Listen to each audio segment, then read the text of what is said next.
because ordinary revision completely fails if you don't actively spot and address these very specific traps. And here they are. These are pulled directly from the principal examiner reports. Number 1, candidates constantly forget to include units in their genetic variation calculations. That is just an instant dropped mark.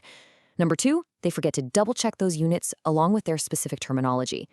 And number 3, which is honestly perhaps the most fatal, answers are simply not specific to the context given in the stimulus material.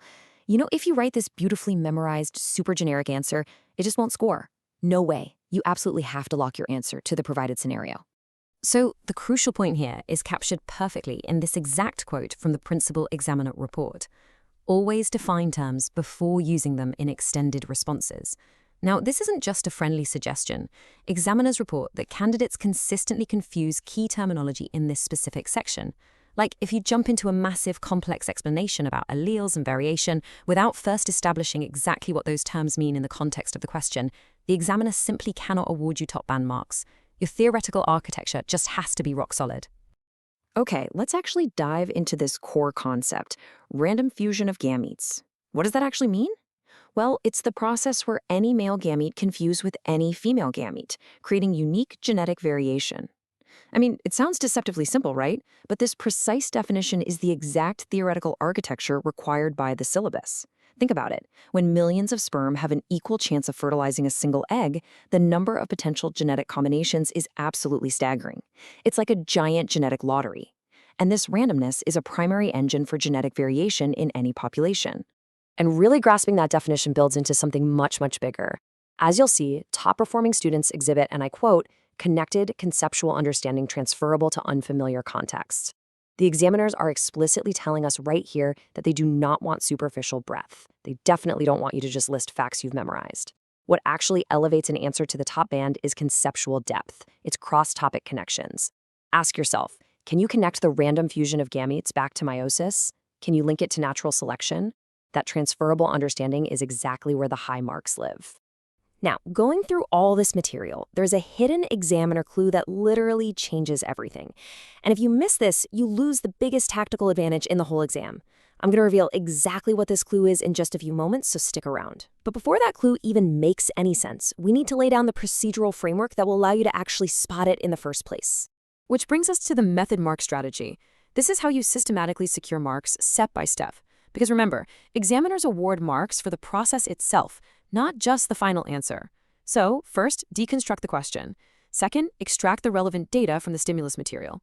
Third, select your analytical framework. Fourth, execute your analysis with absolute clarity and really clear notation. And fifth, present your findings with that correct, precise terminology we talked about earlier. Honestly, if you follow this standardized sequence, you make it practically impossible for the examiner to deny you method marks. It's a real game changer. Now, we need to connect that procedural framework specifically to complex data interpretation. This is absolutely critical for Section 16.1.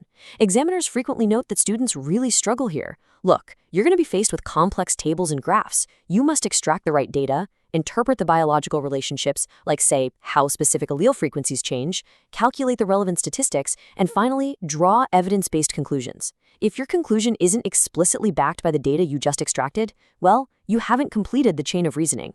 So how do we guarantee we hit all those points in our writing? By using this 4-step high-mark answer framework.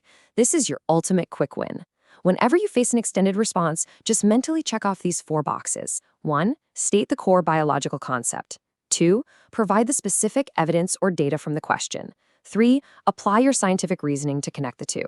And 4, ensure you're using the specific examiner wording and precise terminology. This structure literally builds mathematically and biologically sound responses for you every single time.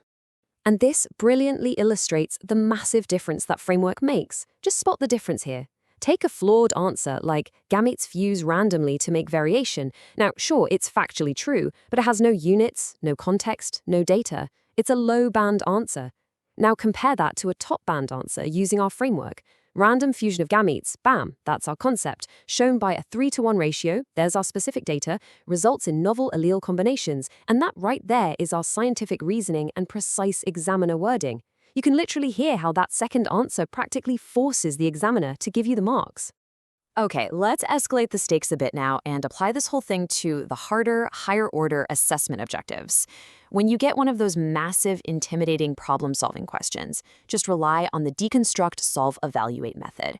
Identify the given information, break the genetic problem down into logical steps, solve it systematically. Then check your answer for reasonableness. I mean, does that genetic ratio actually make sense biologically? And finally, make justified recommendations. This is exactly how you tackle the most terrifying questions on the paper without freezing up. All right, it is finally time to reveal that hidden clue we mentioned earlier. It's all about specific context and data extraction. The clue always lies in taking the specific stimulus data provided in the prompt and marrying it directly to the exact context of the question. For example, if they give you a graph about fruit flies, your answer must be explicitly about fruit flies and the specific numbers on that graph, not just some general lecture on gametes. That context is the hidden key that unlocks the top mark band, for sure. Just to reinforce this, when we look at critical analysis from the examiner's perspective, higher-order assessment objectives demand evaluation of alternatives, comparison of approaches, and justified conclusions. Top-scoring candidates, they don't just state facts, they demonstrate evaluative thinking. They question assumptions, they compare different genetic approaches, and they justify their decisions with hard evidence from the text. Basically, the examiners want to see you think like a working biologist, not just act like a walking textbook. Which leads us perfectly to this final diagnostic question for you to chew on. What single exam feature dictates your mark band before you even write a single word? The hidden cause is command words.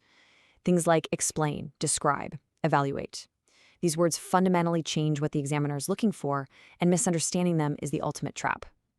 We're going to be deconstructing exactly how to decode these command words in our next mandatory explainer, so make sure you subscribe to our channel, Ace the Exams, to get the solution. Until then, ask yourself, when you read a question, are you truly answering the command word, or are you just writing down what you know? Catch you next time.